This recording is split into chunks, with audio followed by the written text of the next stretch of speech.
Terima kasih Anda masih bersama News Pagi. Pemirsa, pelaku penyekapan dan penculikan remaja berkebutuhan khusus ditangkap tim Reskrimum Polda Metro Jaya di daerah Jawa Timur. Tersangka terdeteksi dari akun media sosial yang merespon laporan keluarga korban di media sosial.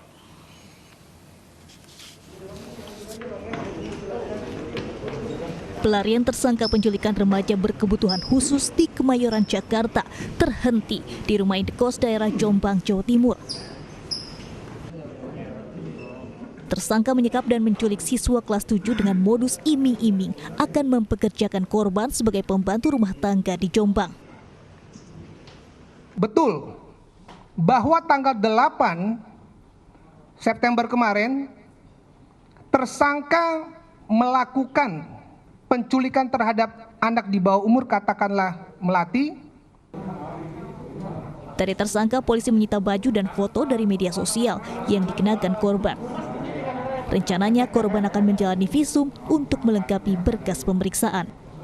Tim Liputan iNews melaporkan.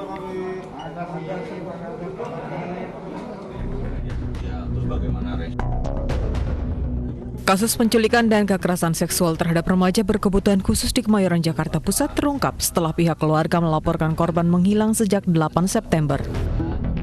Orang tua korban tak menduga putrinya yang duduk di bangku kelas 7 sekolah luar biasa diculik pedagang bakso keliling usai berbelanja di warung dekat rumahnya.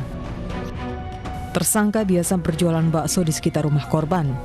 Keberadaan pelaku terdeteksi polisi dari laporan korban kasus penggelapan di akun media sosial dan viral soal tersangka sewa gerobak bakso dan melakukan penggelapan sebelum berangkat ke Jombang. Tersangka sempat berpindah tempat sebelum ditangkap polisi di Jombang, Jawa Timur. Kepada polisi, pelaku mengaku mengiming-imingi akan memberikan pekerjaan kepada korban.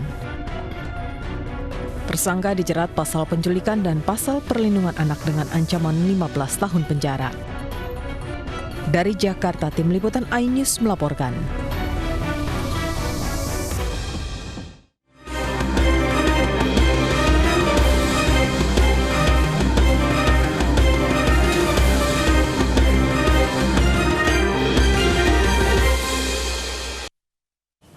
Pemirsa, jelang pilkada, uang palsu kembali marak di Kota Makassar, Sulawesi Selatan. Polisi menangkap pembuat sekaligus pengedar uang palsu. Polisi menyita Rp7.500.000 uang palsu.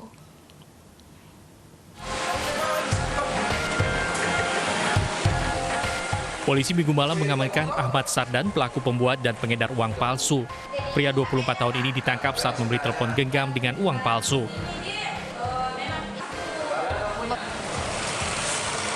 Warga Jalan Emi Salan ini membeli telepon seluler melalui aplikasi belanja online dan membayar dengan uang tunai kepada korban. Merasa tertipu, korban melaporkan pelaku ke Mapolsek Rapocini. Polisi menyita puluhan lembar uang palsu pecahan Rp100.000 dan pecahan Rp50.000 dengan total senilai Rp7.500.000. Untuk di kami sendiri, aksi ini semenjak laporan pengaduan yang kami terima, yaitu sejak bulan 9. Jadi untuk di Polsek Rapocini itu ada 2 laporan pengaduan yang kami tindak lanjuti. Pelaku kini ditahan di Mapolsek Rapocini, Kota Makassar.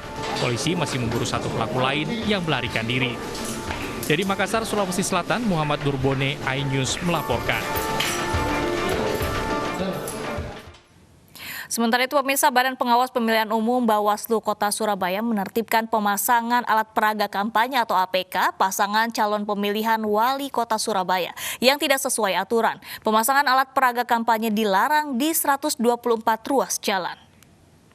Puluhan baliho 2 pasangan calon wali kota dan wakil wali kota Surabaya yang ada di ruas jalan yang tidak sesuai aturan ditertibkan.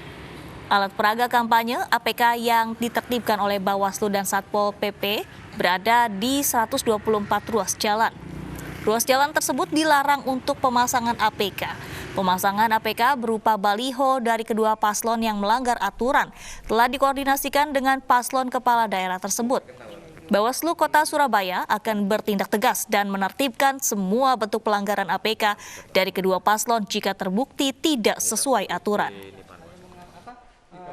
Dokumentasi APK-APK yang sudah dilakukan penertiban karena tidak sesuai dengan keputusan KPU nomor 876 terkait 124 tempat, 124 jalan yang kemudian tidak boleh dipergunakan untuk pemasangan alat peraga kampanye seperti itu.